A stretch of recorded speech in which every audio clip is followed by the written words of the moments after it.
शहर के भीड़ भाड़ वाले बाजार में एक छोटी सी ठेली थी जहाँ हर शाम एक महिला पानी पूरी बेचने आती थी। उसका नाम था सीमा। उसकी ठेली की खास बात ये थी कि वो 5 अलग अलग तरह के पानी पूरी बेचती थी। उसकी पानी पूरी की खुशबू पूरे बाजार में फैल जाती और दूर दूर से लोग उसकी ठेली पर पानी पूरी खाने आते थे। सीमा की पानी पूरी में सबसे बड़ी बात थी उसका स्वाद और मेहनत। हर सुबह वो ताजी चटनी और मसाले तैयार करती। उसके पास 5 तरह का पानी था, खट्टा मीठा पानी, तीखा पानी, पुदीना पानी, लहसुन पानी और आम पन्ना पानी। लोग दूर दूर से उसकी ठेली पर आते और अपनी पसंद का पानी मांगते। सीमा बहुत मेहनती थी। वो दिन भर खूब मेहनत करती थी। उसकी जिंदगी आसान नहीं थी। उसका पति बीमारी के कारण काम नहीं कर पाता था, इसलिए घर की और बच्चों की पूरी जिम्मेदारी अकेले सीमा ही संभालती थी। सीमा जिस जगह पर अपनी पानीपुरी का ठेला लगाती थी, उसके सामने एक बड़ी किराने की दुकान थी, जिसे रमेश नाम का एक बदमाश आदमी चलाता था। रमेश सुमन से बहुत चिढ़ता था और अक्सर ही उसे किसी न किसी बहाने बुरा भला बोलता रहता था। इसका सबसे बड़ा कारण था सुमन की ठेली पर ग्राहकों की भीड़ लगना। ओ सुमन, मैंने तुझे कितनी बार बोला कि मेरी दुकान के पास से अपने ग्राहकों के साइकिल स्कूटर खड़े मत होने दिया कर। किसी दिन तेरी शिकायत पुलिस को कर दी तो तू ठेली लगाने लायक नहीं रह जाएगी। भैया जी, वो सफेद स्कूटी आपकी है, जरा हटा लो। ये दुकानदार ऐसे ही है, बेकार में बात बढ़ा देगा। अरे भाई, इतना भड़क क्यों रहे हो? 2 मिनट खड़ी तो की है। ये बड़ी अच्छी बात हुई। पानी पूरी तुम उसके ठेले पर खाओ और अपनी स्कूटी यहाँ मेरी दुकान के आगे रखो। हाँ, अरे हटाओ अपनी स्कूटी भाई, यहाँ से मुझे दुकान में जाने का रास्ता बनाना है।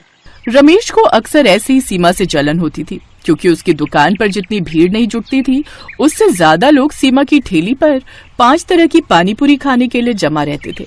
रमेश की साली कविता गांव से शहर आई हुई थी। कविता की आदत थी कि जहां भी फायदा नजर आए वो तुरंत उसमें कूद पड़ती। एक दिन वो अपनी बहन के साथ घूमते हुए रमेश की दुकान पर आई। क्या बात है जीजा जी, इतना गुस्साए हुए क्यों हो? अरे कविता, सुधा, तुम दोनों आज दुकान पर? कुछ नहीं, बस ऐसे ही। सुधा का मन हो रहा था बाजार घूमने का, तो बस सोचा दुकान पर भी आ जाए। चलो ना दीदी, वो सामने ठेले से पानी पूरी खाते। उस ठेले पर 5 तरह की पानी पूरी है। कोई जरूरत नहीं है उसके ठेले से कुछ खाने की। सामने दुकान से समोसे ला देता हूँ, वो खा लो। पर आप उस ठेले से पानी पूरी क्यों नहीं खाने दे रहे जीजा जी? आखिर ऐसी क्या बात है? क्या उसके पानी पूरी खराब होते हैं? नहीं, बस ऐसे। मुझे उसके ठेले पर बढ़ती हुई भीड़ पसंद नहीं है। उसके ठेले की वजह से मेरी दुकान के बाहर भी जगह नहीं बचती। इसी वजह से मैं उससे बात करना पसंद नहीं करता। बेकार से पानी पूरी खिलाकर इतने पैसे कमा रही है ये। वैसे जीजा जी, ये पानी पूरी का धंधा बढ़िया बहुत है। अच्छे खासे पैसे कमा लेती हो कि ये पानी पूरी वाली। और क्या, मैं तो इनको भी कई बार कहती हूँ कि तुम भी इसी तरह का कोई काम खोल लो। पता नहीं ये दुकान पर बैठते हैं, यहाँ तो कोई कमाई ही नहीं होती। इससे ज्यादा तो वो सुमन पानी पूरी वाली कमा रही है। अरे तो मेरे कोई 10 हाथ और 10 पैर तो नहीं है जो मैं एक साथ इतना काम संभाल सकूं। तुझे घर के कामों से फुर्सत नहीं है। इन सब कामों के लिए एक आदमी की जरूरत होती है जो सारा दिन ड्यूटी दे। जीजा जी, अगर मैं पानी पूरी का ठेला लगा लूं, इतना तो कह सकती हूँ कि भीड़ तो मैं ऐसे ही ले आऊंगी। ये 5 तरह की पानी पूरी का ठेला जो लगा रही है, मैं इससे बढ़िया पानी पूरी तैयार कर दूंगी। पर पैसा तुम्हें लगाना होगा जीजा जी। हाँ हाँ, क्यों नहीं, मैं तो पैसा लगा सकता हूँ। और मेरे तो दिल को ठंडक भी मिलेगी जब कोई इसको टक्कर देने वाला आएगा। मैं कल ही तुझे पानी पूरी का ठेला लगवा देता हूँ। पर तुझे पानी पूरी बनानी आती है ना? हाँ हाँ जीजा जी, बहुत बढ़िया पानी पूरी बनानी आती है। मैं गाँव में कभी कभी घर पर बना लिया करती थी। सब उंगलियां चाटते रह जाते थे। कविता की बात सुनकर रमेश के मन में लालच आ जाता है। उसके मन में तो वैसे भी सुमन के लिए ईर्ष्या थी। अब कविता का साथ मिलने से उसके मन में योजना भी आ गई। अगले 2 से 3 दिन में रमेश ने कविता को दुकान के बिल्कुल बराबर में 5 तरह की पानी पूरी का ठेला तैयार करके लगवा दिया। ठेला देखने में बहुत सुंदर था। शीशे वगैरह लगे हुए थे। ठेला लोगों को अपनी ओर आकर्षित कर रहा था, क्योंकि ठेला देखने में सुंदर होने के साथ साथ पानी पूरी के रेट भी बहुत कम थे। और कविता लोगों को आवाज लगाकर सस्ते पानी पूरी के लिए लालच दे रही थी। 10 रुपए में 5 तरह के स्वाद वाली पानी पूरी, इतनी सस्ती कभी नहीं खाई होगी। आइए आइए, 10 रुपए में 5 तरह की पानी पूरी खाइए। आज ग्राहक क्यों नहीं आ रहे? अरे, ये सामने पानी पूरी का ठेला किसका है? रमेश ने अपनी साली को मेरे जैसा ही पानी पूरी का ठेला क्यों लगा कर दिया? किसी और चीज का भी तो लगा सकता था। कहीं न कहीं इसकी वजह से मेरे ग्राहक बहुत कम हो गए। अब रमेश की साली कविता की बिक्री बढ़ गई और सुमन की बिक्री पर असर आ गया। पता नहीं कविता की पानीपुरी में वो स्वाद भी नहीं था जो सुमन की पानीपुरी में था। फिर भी लोग कविता के ठेले से ही पानीपुरी खाते थे। सुमन ने अब रमेश की दुकान के सामने ठेला लगाना बंद कर दिया। अब वो दुकान से दूर बाजार में ठेला लगाने लगी। हालांकि उसे जगह के पैसे देने पड़ते थे, पर कहीं न कहीं उसे ये सुकून था कि उसे रमेश जैसे इंसान से मुंह नहीं लगना पड़ रहा था। कहते हैं इंसान की बेईमानी की सजा उसे एक न एक दिन मिल ही जाती है। ऐसा कविता और रमेश के साथ हुआ। कमाई अच्छी होने से रमेश के मन में लालच आने लगा। अब उसने सस्ते में पानीपुरी बनाने के बारे में सोचा। अरे जीजा जी, पानीपुरी बनाने के लिए ये तुम पुराने मसाले क्यों दे रहे हो? इस सूजी और आटे में तो कीड़े चल रहे हैं। अरे कविता मेरी प्यारी साली, ये सब हम जैसे बेईमान पानीपुरी वालों की ट्रिक होती है। हम वो नहीं है जो महंगा सामान लाकर घाटे में कमाई करें। मेरे से कुछ पानीपुरी वाले यही सूजी और यही आटा और बिल्कुल यही मसाले लेकर जाते हैं और आराम से उनकी पानीपुरी बिकती है। अभी तक तो उन्हें कोई शिकायत नहीं आई, इसलिए अब हमने भी यही आइडिया अपनाया है। सस्ते घटिया मसाले और आटे से बढ़िया पानीपुरी तैयार करनी है, इसमें हमारा मुनाफा है। वैसे भी ये सब मेरे लिए बेकार है, मैं तो फेंकने ही वाला था, तो सोचा क्यों ना तेरे पानीपुरी के ठेले के लिए इस्तेमाल कर लूं। समझ में आई अब? जीजा जी, कुछ भी कहो, तुम हो बहुत चालाक। रमेश और कविता दोनों ने मिलकर घोटाला शुरू कर दिया और फिर किसी ने खबर कर दी और फूड इंस्पेक्टर उनकी चेकिंग के लिए आ गए। हमेशा के लिए कविता का पानीपुरी ठेला सील कर दिया गया। उधर सुमन पहले की तरह ही साफ सुथरे तरीके से पूरी मेहनत के साथ वैसे ही बाजार में अपना पानीपुरी का ठेला चला रही थी। मैंने कहा था जीजा जी मिलावट मत करो, पर तुमने मेरी नहीं सुनी। देखो वो 5 तरह की पानीपुरी वाली आज भी अपना ठेला इतने आराम से चला रही है। तो नुकसान तो मेरा भी हुआ है। तेरी वजह से मुझे कितना जुर्माना भरना पड़ा है। ना ही तुझे मैं ठेला लगाने देता और ना मेरे मन में लालच आता। मेरे भी काम पर असर पड़ा है। सुनिए, वो 5 तरह की पानीपुरी वाली सुमन का जो ठेला लगा है, वहाँ पानीपुरी खाते हुए चलेंगे। बड़े स्वाद पानीपुरी बनाती है। सुमन की तारीफ सुनकर रमेश और कविता दोनों का मुंह लटक जाता है।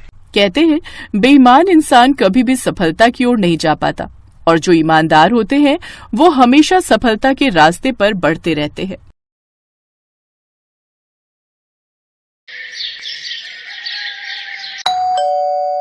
आ गई तू? माँ बहुत भूख लगी है, कुछ खाने को बना दो जल्दी से। बता क्या खाएगी?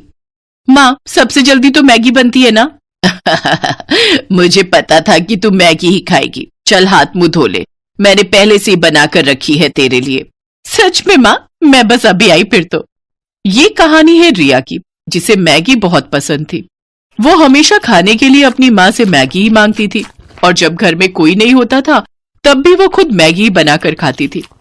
ऐसे ही वक्त गुजरता चला गया और फिर वो दूसरे शहर जाकर हॉस्टल में रहकर पढ़ाई करने लगी। और फिर एक दिन, हेलो रिया, क्या कर रही है? कुछ नहीं माँ, बस नाश्ता करके कॉलेज जा रही हूँ। अरे वाह, क्या बनाए नाश्ते में? वो माँ मैंने मैगी ही बनाई होगी। हाँ माँ, थोड़ी देर हो रही थी तो मैंने सोचा कि मैगी ही बना लूं। अरे मैगी की भूखी, तेरा पेट कब भरेगा इस मैगी से? पेट तो बहुत अच्छे से भर जाता है माँ, बस मन ही नहीं भरता। जब से रिया हॉस्टल में आई थी तब से ही वो दिन रात बस मैगी ही खाती रहती थी। ना तो उसने कभी कुछ और बनाना सीखा और ना ही सीखने में रुचि ली। ऐसे ही उसका कॉलेज भी पूरा हो गया और फिर वो अपने घर लौट गई। फिर एक दिन, सुन जल्दी तैयार हो जाना, ठीक है? क्यों, क्या हुआ? कहीं जाना है क्या? अरे पगली, बताया तो था आज लड़के वाले आ रहे हैं तुझे देखने। क्या माँ, मुझे अभी शादी नहीं करनी।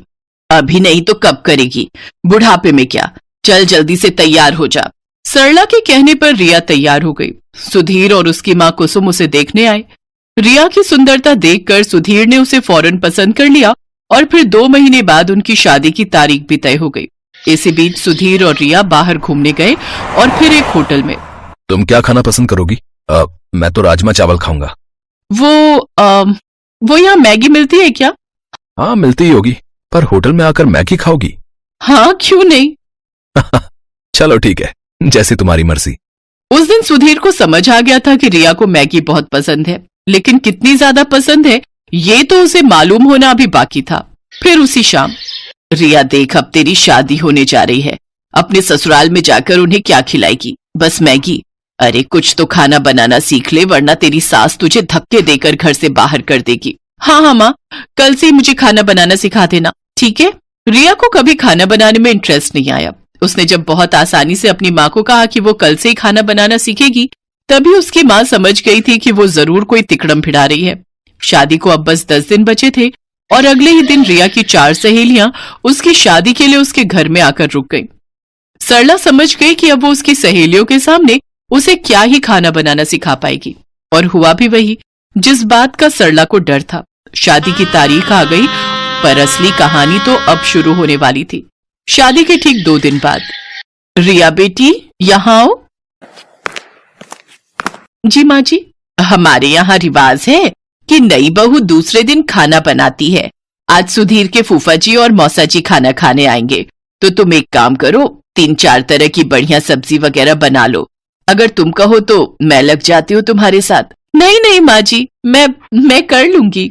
रिया ने उस वक्त तो अपनी सास को हाँ बोल दिया, लेकिन अब उसकी हालत खराब हो रही थी, क्योंकि बचपन से उसने मैगी के अलावा कुछ और बनाना सीखा ही नहीं था। वो किचन में गई और झट से अपना फोन खोला और अलग अलग रेसिपीज खोलने लगी। उसने तय किया कि वो फोन से देखकर 3-4 तरह की डिश बना लेगी। उसने खाना बनाना शुरू किया, लेकिन कुछ ही देर में उसके पसीने छूट गए। चावल जल चुके थे, मटर पनीर में मटर तो थे पर पनीर पूरा घुल चुका था। कढ़ी कच्ची थी और भिंडी में नमक तेज हो गया था। रिया समझ गई कि आज उसकी शामत आने वाली है। तभी बाहर से उसकी सास की आवाज आई, बेटा रिया, खाना बन गया हो तो ले आओ, सब लोग इंतजार कर रहे हैं। उसने झट से बर्तन गैस पर चढ़ाए और उनमें पानी उबलने के लिए रख दिया, और ठीक 10 मिनट बाद वो खाने की टेबल पर उन्हीं बर्तनों को लेकर आई। अरे वाह, बहू ने तो काफी कुछ बना लिया। लाओ बेटा, बड़ी जोर की भूख लगी है। हाँ हाँ भाई साहब, सही कहा, भूख तो जोरों की लगी है। जैसे ही मौसा जी ने पहला बर्तन खोला, वो चौंक गए क्योंकि उसमें मैगी थी। हैं? बहू ने तो मैगी बनाई है? दूसरा बर्तन खोलिए भाई साहब, उसमें होगा कुछ। मौसा जी ने जब दूसरा बर्तन खोला तो उसमें भी मैगी ही थी। हैं? इसमें भी मैगी है? जी, ये वाली वेज मैगी है मौसा जी। अच्छा, और बाकी बर्तनों में कौन सी मैगी है बहू रानी? जी, वो तीसरे वाले बर्तन में मसाला मैगी और उस वाले में अंडा मैगी है। खाकर देखिए, बहुत बढ़िया बनाई है मैंने। रिया की बात सुनकर उसकी सास कुसुम ने अपना माथा पीट लिया और उधर सुधीर के फूफा जी और मौसा जी एक दूसरे का मुंह ताकने लगे।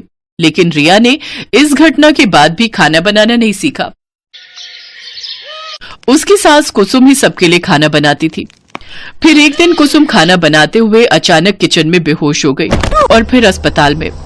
देखिए, अब इनकी उम्र हो रही है, बेहतर है कि ये ज्यादा से ज्यादा आराम करें। और हाँ, खाने में इन्हें हेल्दी फूड दीजिए, जैसे सूप, पनीर, दूध, दही, अंडे से बनी चीजें। घर का खाना खाएंगी तो जल्दी से ठीक हो जाएंगी, वरना कमजोरी बढ़ती ही जाएगी और फिर बड़ी मुश्किल हो जाएगी।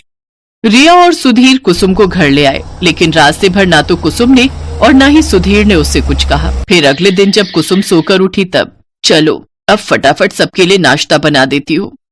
जैसे ही कुसुम किचन में जाने लगी तभी रिया उसके पास आई। उसके हाथों में पराठे और सब्जी थे और आंखों में आंसू। पराठे जले हुए थे और सब्जी कच्ची थी। कुसुम ने मुस्कुराकर रिया के सिर पर हाथ फेरा और बोली, कोई बात नहीं बेटा, ऐसा करो, मेरे लिए कुर्सी डाल दो रसोई में, मैं बताती जाऊंगी और तुम बनाती जाना, फिर देखना सब ठीक से बनेगा। उस दिन से कुसुम रिया को हर रोज खाना बनाना सिखाने लगी और रिया भी अब दिल लगाकर सीखने लगी। 6 महीनों तक रिया ने मैगी को हाथ तक नहीं लगाया और अब वो बहुत बढ़िया खाना बनाने लगी। उसकी सास कुसुम भी अब पहले से तंदुरुस्त हो गई थी। फिर एक दिन जब रिया अपने कमरे में थी तभी उसकी सास वहां एक कटोरा लेकर आई। लो रिया, खाना खा लो। अरे माँ जी, मैंने खाना बनाया हुआ है, आपने क्यों? अरे मैगी बनाई है तुम्हारे लिए, मुझे भी तो तुम्हारा थोड़ा ख्याल रखना चाहिए ना।